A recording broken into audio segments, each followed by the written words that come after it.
नमो बुद्धाय. मिगार माता या चॅनलवर आपल्या सर्वांचे स्वागत आहे. तथागतांचा चाहता वर्ग खूप मोठा होता. भगवान बुद्धांचे असंख्य अनुयायी होते, तेही सगळ्या जाती धर्माचे. त्यात गृहस्थ, गृहत्यागी, उपासक, उपासिकाही होत्या.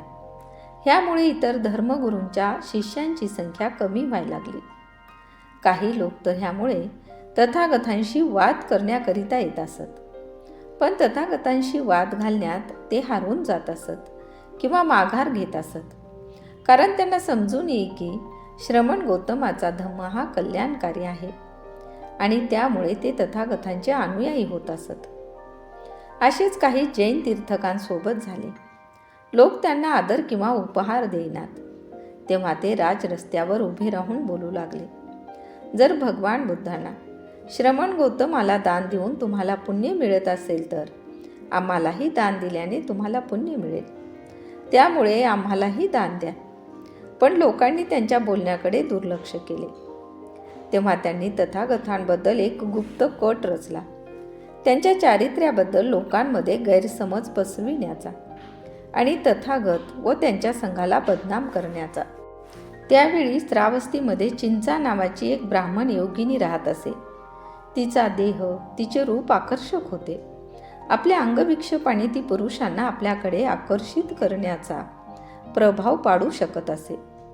तीर्थकांपैकी एका कुटील तीर्थकाने सुचवली की चिंचाच्या मदतीने आपण श्रमण गौतमाला व त्यांच्या संघाला बदनाम करू शकतो.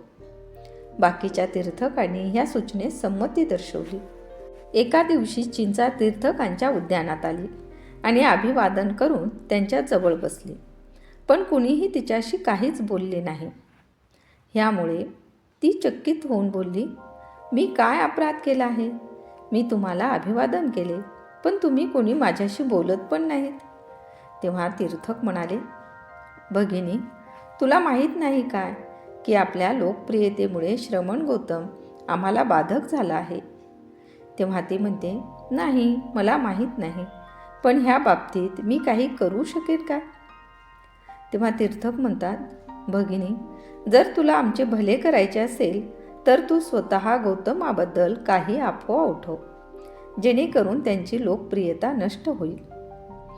चिंचा म्हणते, ठीक आहे, ह्या बाबतीत आपण निशंक राहा आणि सर्व माझ्यावर सोपवा. असे म्हणून चिंचा तेथून निघून गेली.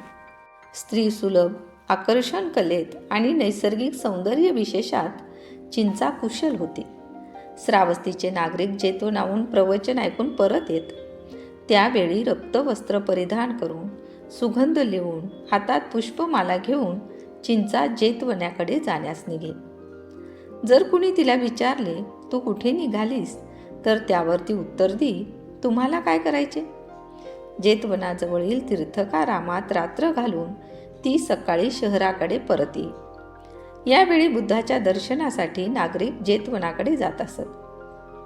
जर कुणी तिला विचारले, तू रात्र कुठे व्यतीत केलीस, तर ती उत्तर देई, तुम्हाला काय करायचे? मी जेतवनात श्रमण गौतमाच्या गंधकुटीत त्यांच्याबरोबर रात्र घालवली. काही लोकांच्या मनात ह्या तिच्या उत्तरामुळे संदेह निर्माण होई. 3-4 महिन्यानंतर आपल्या पोटावर जुनी चिरकुटे गुंडाळून त्याचा आकार वाढवून तिने सांगण्यास सुरुवात केली की श्रमण गौतमापासून आपल्याला गर्भप्राप्ती झाली आहे. काही लोकांनी तिच्या ह्या शब्दावर विश्वास ठेवला. 9व्या महिन्यात तिने एक लाकडाची फळी आपल्या पोटावर बांधली आणि कीटकदंशाने हात सुजवून घेऊन ज्या स्थानी भगवान बुद्ध भिक्खू व ग्रहस्थांसमोर प्रवचन करीत होते तिथे जाऊन ती म्हणाली, हे महान उपदेशक, आपण पुष्कळ लोकांना धर्मोपदेश करता. आपली वाणी मधुर आहे आणि आपले ओठ फार नाजूक आहेत. आपल्याशी संबंध येऊन मी गर्भवती झाले आहे आणि माझा प्रसूती समय जवळ आला आहे. आपण माझ्या प्रसूतीची काहीच व्यवस्था केलेली नाही. तसेच अडीअडचणीसाठी औषध पाण्याचीही काहीच सोय केलेली दिसत नाही. जर स्वतः तुम्हाला ही व्यवस्था करणे शक्य नसेल तर आपल्या शिष्यांपैकी कौशल देशाचा राजा, अनाथपिंड किंवा विशाखा अशा कोणाला तरी करण्यास का सांगत नाही? कुमारिकांना वश कसे करावे हे आपणास माहीत आहे, पण त्या पायी होणाऱ्या अर्भकाचा परिपाल कसा करावा हे मात्र आपणास माहीत नाही. तिथे असलेले सर्व उपस्थित लोक स्तब्ध झाले. आपले प्रवचन अर्धवट सोडून अत्यंत संयमाने गंभीर स्वरात भगवान बुद्ध बोलले, हे भगिनी, तू जे काही आता सांगितलेस त्याची सत्यता फक्त आपणा दोघांसच माहीत आहे. तेव्हा चिंचा जोरजोराने खोकलत म्हणाली, होय गुरुवर्य, असली गोष्ट फक्त आपणा दोघांसच माहीत असते. तिच्या खोकल्यामुळे पोटावर बांधलेल्या फळीच्या दोरीची गाठ सैल होऊन ती फळी सरकून तिच्या पायाशी पडली.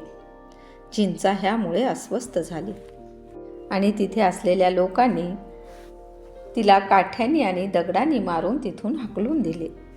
अशा प्रकारे चिंचाचा खोटेपणा उघडकीस आला. तर हे कृत्य कोणी करावयास लावले हे आपल्या लक्षात आलेच असेल. तथागतांवर असे आरोप करण्यात आले. त्यांना देवदत्ताकडून 3 वेळा मारण्याचाही प्रयत्न करण्यात आला. पण बुद्धांवर असे आरोप करणारे किंवा त्यांना मारण्याचा प्रयत्न करणारे लोक कधीच यशस्वी होत नाहीत. तर कशी वाटली ही माहिती? ही माहिती आवडली असल्यास आमच्या चॅनलला लाईक, शेअर व सबस्क्राईब करायला विसरू नका. धन्यवाद.